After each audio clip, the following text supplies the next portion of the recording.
I'm Emmanuel de la Cruz, Maintenance Manager ng Best Rubber Corporation since year 2000.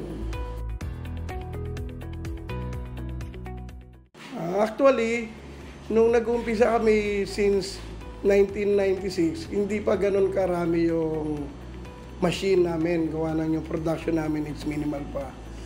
By the few years, nag-grow, kailangan namin ng mga backup regarding especially sa kapasitor. Kaya nakilala namin ang Richco Company.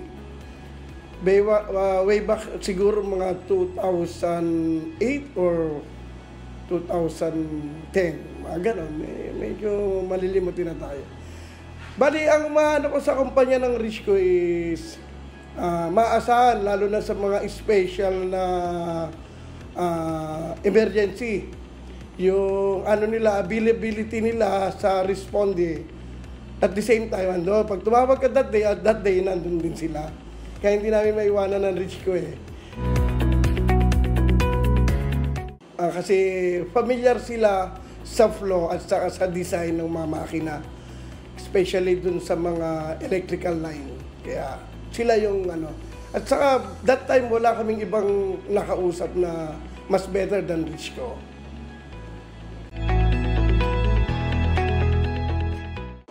Katulad ng sinabi ko, pag mga emergency, andun ang Richco providing ng support and manpower to fix the problem regarding sa electrical problem sa mga kumpanya. Kasi sila eksperto sila sa mga ganyan.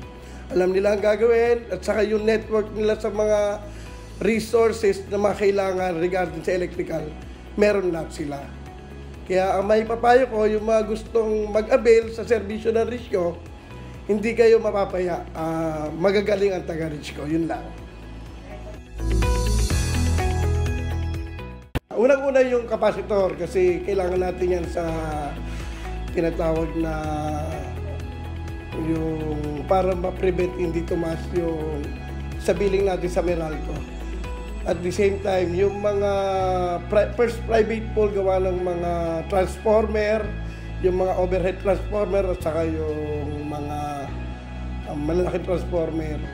In the future nga, plano namin yung yung solar, kaso medyo pinag-iisipan pa yung budget. Pero soon, siguro next year, baka meron na.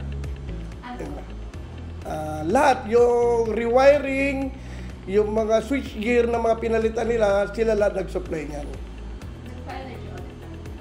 Yung mga EMS at saka yung mga required ng DOE na kailangan namin i-comply, sila nag-provide, sila nag-wiring, sila lahat ng mga system para sa company namin, para naman hindi kami nauhuli sa mga permit na required ng DOE.